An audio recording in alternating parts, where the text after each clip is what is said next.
Oh, I got to be on camera. Okay. Here's where the interview is done. Here in the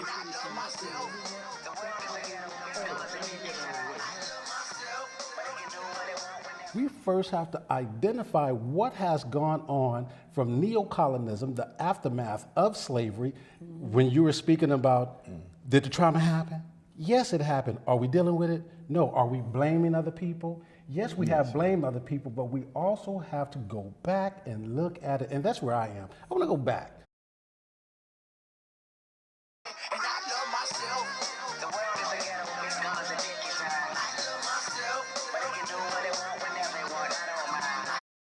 And look at the pain, the hurt, and look at it for what it is and what it was, and then go back and look at in my relationship with my wife at the time. I played the field big time. I'm not proud of it, wasn't proud of it, but I was able to look at some of the things that transpired in my household that could have contributed to it, and it's not an excuse. So let's get that straight now. And look at those particular things that transpired back home in my household, which was violent in many cases, but then say, okay, you have a choice, and you also have to go and do the work. What does that mean?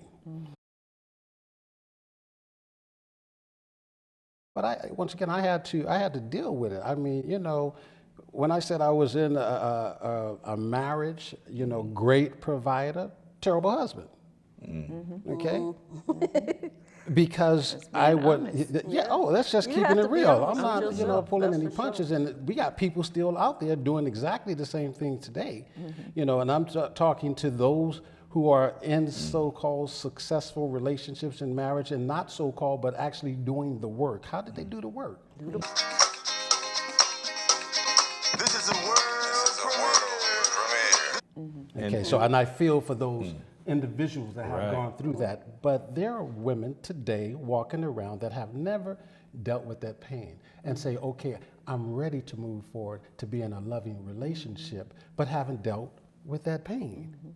30, 40, 50, 60 years of age, even older. Yeah, that's really important. You know? And when you get angry with someone, how you express that anger has to be dealt with too. That's right. So that's a issue, because getting angry is actually natural, but how you express that anger is something that we have to learn how to deal with. I mean, if you know that you was quick to beat somebody, you better learn how to walk out.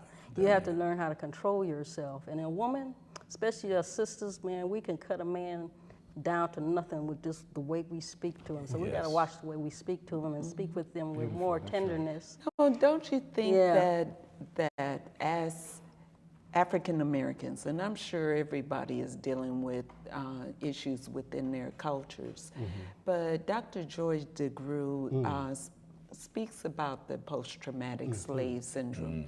So we not only are bringing all of those issues forward with us without any treatment, no counseling, no, but we got the pain that we take forward with us. Some of us are and dealing then with whatever is going on in our households and learning from within our childhood, we're taking that forward. And so how do we get to that place where we can start becoming more loving and realize that we're a horrible husband? Yeah, we got to first identify. First of all, we got 1 second, sister, please. We got to first identify with it. Everybody looking at you crazy. What you gonna do? Want to say forget about it. Forgive, but don't forget. We say forget about it. And so when you say about the love, so when you talk about the love, but we also have to go back and look at it. And that's where I am. I want to go back. That's what Sankofa means. Go back to fetch your roots, wisdom from learning from the past to better your future. So I had to go back and look at what happened in my life, my childhood, so I didn't pass on that baton to my son and to my daughters and so forth, and society. So I agree that we have to go back and look at certain things, and that Dr. DeGruy is right on point, but we can't stay there. But we got to identify it. Well, I think, and I agree with you, and I think people have to understand that we need to be educated about that past, because we have young people out here now who don't have a clue None. about past, but they're still carrying the baggage That's right. of the past. That's right. And they can't identify because they don't know what it is. So that's why it's so important for us to take control of our educational institutions so that we can teach our young people about who they are, where you come from. You're not, And then teach the older ones as well, because As well. we have a lot of older people that don't want to identify with the issues or problems, but then go out and want to build loving, lasting relationships. And they are just as infected by this issue and problem. And I'm grateful to hear you say, sister, that you want to, that you are going to be married, that you have a man in your life. It's really, really important to hear those words that we want to, because we don't talk about marriage as a tribe.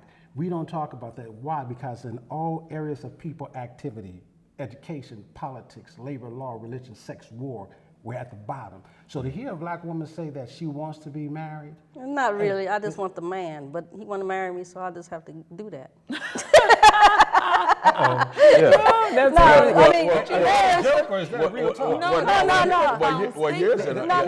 an independent woman. I got what I want, you know. But the thing is, if the man wants to marry me, I'm not out here trying to find somebody to play husband. But it's an interesting thing, because most men don't want to get married. They're not interested. And then sometimes when women, they say they're ready to get married, they're just ready to put somebody in that role. But I love this person. If he wants to marry me, then I'll do it. Well, that sounds a little bit different. That sounds a little bit different from when we first not spoke. only Well, that. I'm excited about it. One second, please. Yes, okay. Wait, I want to hear Dr. Quaker. This is a world premiere. This is a world premiere. I done been through a whole lot.